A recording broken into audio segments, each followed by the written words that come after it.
In November 2019, Disney took on Netflix by creating Disney Plus. And then, Amazon Prime, Apple TV Plus, and HBO Max were off to the streaming wars as they fought to gain consumers' attention. These streaming services were investing billions of dollars to produce original content that would entice consumers to sign up or switch services. Along with that, the pandemic brought a ton of customer demand. Projected subscriber growth accelerated in 2020 and 2021 because people were all stuck at home with fewer things to spend money on. But now, subscriber growth has come to a halt, and the streaming war is coming to an end. It was too late by the time streaming services realize that they are fighting for a land that has no more resources in it. These companies are struggling with slowing growth and need to figure out a way to come out of this mess. As a result, Disney started by increasing price on its streaming services after losing a ton of money. Netflix also increased subscription prices and is now cracking down on password sharing. Warner Bros., HBO Max's parent company, is scrapping films and series left and right and reversing its controversial everything under one roof streaming strategy. All three services are expanding their ad-supported offering, and the next couple of years is expected to be tough for the streaming companies. Hi, this is Bluecast. In this video, we will be analyzing the next phase in the streaming revolution and how the war to win over subscribers is coming to an end.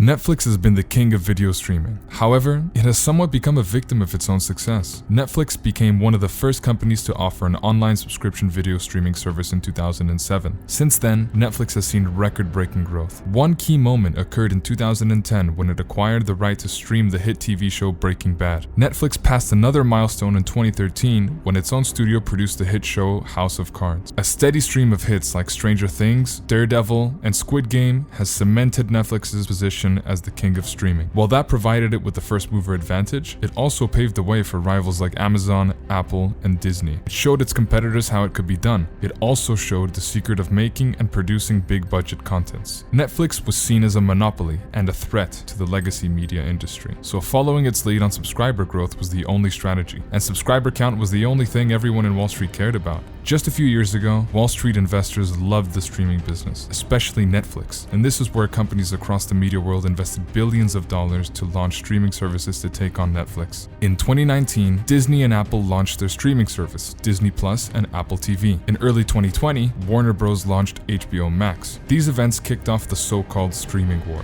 It was with this background the streaming services entered the pandemic in 2020. During the course of COVID-19, Netflix grew by 36 million subscribers. Share prices increased by 30% in 2020 as investors bet on its ability to benefit from people spending more time indoors. And newcomer Disney Plus hit 100 million in 16 months, a feat Netflix took a decade to achieve. But now, that war to win over subscribers at any cost is over, because subscriber growth has come to a halt. But it doesn't mean that this industry is dying. It is the present and future of Hollywood. But the spend now, ask questions later days are coming to an end as these services mature and media companies struggle to increase subscribers.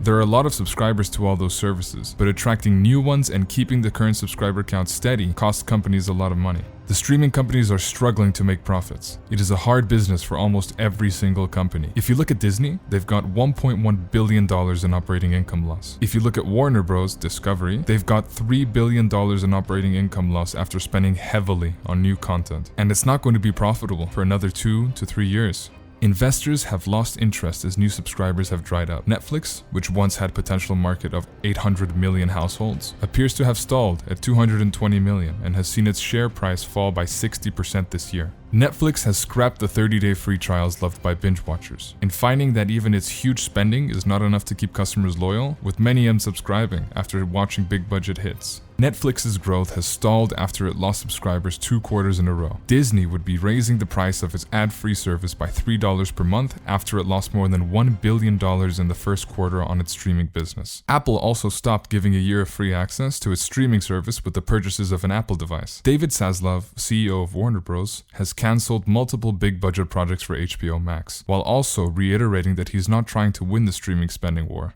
After heavy losses, streaming companies are all raising subscription prices because Wall Street is now demanding higher returns on their investment. And at the same time, streaming services are also course-correcting themselves to not end up losing subscribers. Disney Plus and Amazon's Prime Video started releasing episodes weekly. This move will likely extend the life of content and stop subscribers canceling after binge-watching must-see hits. When any company goes through course correction, there are always human costs. HBO Max reportedly laid off 70 people this month. Netflix fired 150 people this spring. Streaming is still a game of content. Great content remains the best way to entice users to remain loyal subscribers. You have to have the best content in order to make money. At this point, it's not just about who's spending more, it's also about who's spending smartly. So now, the streaming companies are betting on guaranteed hits. They really need these guaranteed hits, both at the cheap level and at the expensive level that will bring subscribers. Guaranteed hits will allow companies to create strong revenue that they can invest back in shows that they think might perform really well down the line. And because of this, intellectual property and franchises have become a dominant thing. Everybody wants a franchise. HBO invested $200 million on House of the Dragon, a prequel to the popular series Game of Thrones, which was aired in 2011, and it was an instant hit. The very first episode had been viewed by an estimated 9.99 million viewers in the US on its first night of availability. This was the largest single-day viewership for a series debut in HBO's service history. After its success, HBO immediately renewed the show for a second season. And not only that, HBO is reportedly making 3 more spin-off series from the Game of Thrones franchise.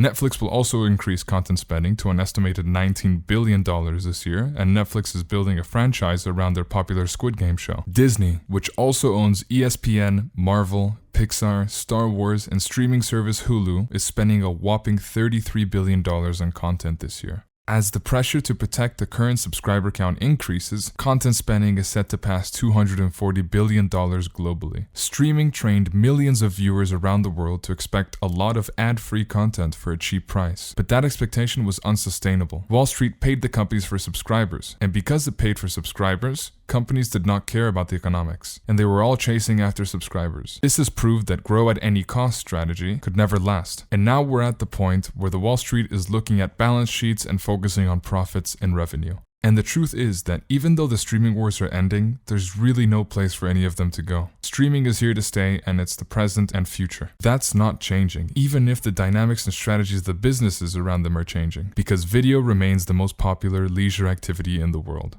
So, what's next in the streaming war? Well, the next phase of the streaming revolution will be consolidation and bundling. These companies know that bundling is something that worked for a while. Pay TV proved it. People liked having their broadband, phone, and videos in one place. For a long time, companies tricked consumers into thinking that bundling will help save them money, and that sentiment still exists to some level today. This is why it's no coincidence that even though Disney raised prices across many of its tiers, it didn't touch its premium Disney bundle, which consists of Disney Plus, Hulu, and ESPN Plus. Disney is clearly pushing consumers to sign up for its entire slate of services rather than just one. Warner Bros. Announced that it's looking to merge HBO Max and Discovery Plus, which will debut next year in the US. Apple and Amazon are a part of larger companies, and their bundling system works differently. If you look at Apple, their streaming service is just a pathway to get their customers to upgrade more and more devices. On the other hand, Amazon.com offers Amazon Prime subscribers free or a 2-day delivery for goods ordered through Amazon.com. And it is important to note that because Amazon Prime and Apple TV Plus are a part of a larger company, they also have access to unlimited funding.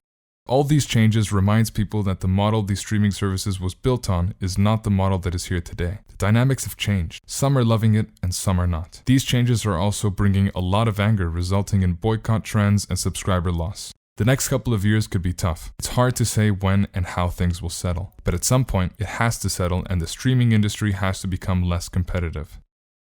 Thanks for watching. If you liked this video and if you want to see more videos like this, please subscribe and turn on the notification bell so that YouTube will notify you whenever we upload a new video.